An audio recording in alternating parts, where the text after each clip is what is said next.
जिस समय दवाई उपलब्ध करानी थी सरकार को, दवाई नहीं दिला पाई, बिस्तर दिलवाने थे, बेड नहीं दिलवा पाई, और न जाने कितने लोगों की जान बच जाती अगर समय पर दवाई और समय पर ऑक्सीजन ये सरकार दे देती।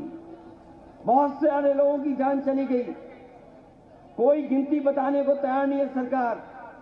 हमने आपने वो तस्वीरें देखी हैं जहां पर परिवार के लोग दर बदर भटक रहे थे और अपने परिवार के लिए मदद के लिए भाग रहे थे।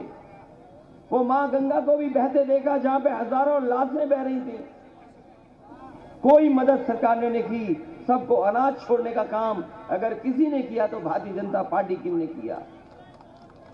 और याद कीजिए वो किसान जब आंदोलन पर निकले, 3 काले कानून लाए गए और 3 काले कानून ये बताया गया कि किसानों के हक में हैं। किसान जब विरोध किए उस बात को लेकर के, कीलें लगा दी गई, ट्रैक्टर से अगर जाना चाहते तो एफआईआर दर्ज हो गई, सड़कें रोकी गई, बोल्डर लगा दिए गए और हमारे किसानों को न जाने क्या क्या कहा गया। किसानों को कहा गया ये आतंकवादी हैं, मवाली हैं, न जाने क्या क्या कहा कि खालिस्तान से आए हैं, बाहर से इनका संबंध है।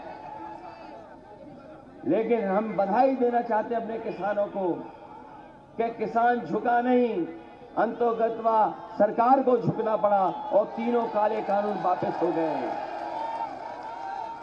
700 किसान शहीद हुए, 700 किसान। समाजवादी पार्टी और आरएलडी ने तय किया है जब गठबंधन की सरकार बनेगी तो हम दोनों मिलकर के किसान स्मारक बना करके और जितने परिवारों की जान गई है उन्हें 25 लाख रुपए से मदद करने का काम करेंगे। चाहे वो मजदूर का दुख हो, चाहे वो मजदूर का दुख हो, किसान का दुख हो, बीमारी का दुख हो, वो वही लोग समझ सकते हैं जिनके परिवार हैं, और जो परिवार वाले हैं वो परिवार वालों का कभी दुख नहीं समझ सकते। इसलिए आज जब हम और सब लोग एक साथ खड़े हैं तो हम लोगों को तय करना है कि उत्तर प्रदेश किस दिशा में जाए। उत्तर प्रदेश को हम लोग मिलकर के खुशहाली के रास्ते पे ले जाना चाहते हैं, तरक्की के रास्ते पे ले जाना चाहते हैं। हम आरएलडी और समाजवादी पार्टी के लोग मिलकर के अपने किसानों का दुख दर्द दूर करना चाहते हैं। हम आपको भरोसा दिलाते हैं कि किसानों के भुगतान के लिए उन्हें कभी धरने पर नहीं बैठना पड़ेगा और 15 दिन के अंदर उनका भुगतान कराने का काम हम लोग मिलकर के करेंगे। और इसीलिए समाजवादी पार्टी ने तय किया है अपने मैनिफेस्टो में तय किया है कि हम फार्मर्स कॉर्पस फंड बनाएंगे। फार्मर्स कॉर्पस फंड बना करके किसानों को उनका समय पर भुगतान करेंगे, उन्हें आंदोलन और धरने पर नहीं बैठना पड़ेगा। अभी तो परिणाम नहीं आया है चुनाव की, केवल अभी तारीख और फेजेस चल रहे हैं। आपने देखा होगा बड़े नेता ने, सबसे बड़े नेता ने अपने छोटे नेता को पैदल कर दिया।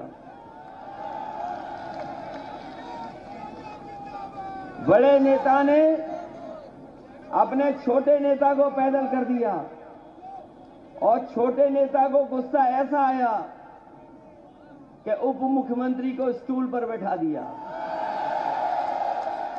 और स्टूल के साथ साथ उनका गुस्सा रुका नहीं। अभी मैनिफेस्टो आया, मैनिफेस्टो से उनकी तस्वीर निकाल दी। जो बड़ा नेता अपने छोटे नेता को पैदल चला सकता है और पैदल चलने वाला किसी को स्टूल पे बैठा सकता है, तो बताओ क्या भला होगा जनता का, क्या भला होगा जनता का। उनका जो घोषणा पत्र है, जो संकल्प पत्र है, वो घोषणा पत्र है, वो कब पूरा होगा पता नहीं। और भारतीय जनता पार्टी को अपने पुराने संकल्प पत्र के लिए कम से कम 2 मिनट का मौन रखना चाहिए। भारतीय जनता पार्टी को जो उन्होंने पिछले सरकार के समय वादे किए थे कि किसानों की आय दोगुनी हो जाएगी, सब नौकरी मिल जाएगी नौजवानों को, और न जाने क्या क्या हो जाएगा। बताओ, 4.5 साल में पूरा हुआ आपका वादा? ये बीएड टीटी वाले घूम रहे हैं, ये लखनऊ से लेकर के न जाने कहां कहां तक गए। बताओ, आपकी मदद हुई कि नहीं हुई?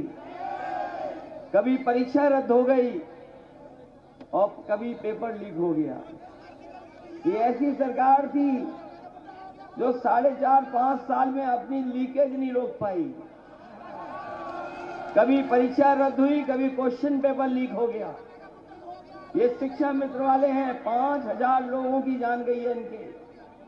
अगर किसी ने मदद की थी तो समाजवादियों ने मदद की, और अपने वचन पत्र में हम लोगों ने लिखा है कि चाहे बीएड वाले हों, टीटी वाले हों, शिक्षा मित्र हों, या रोजगार सेवक हों, या 69,000 वाले हों, या बीपीएड वाले हों, इन सब की मदद करने का काम सरकार बनने के बाद समाजवादी पार्टी और आरएलडी के लोग करेंगे।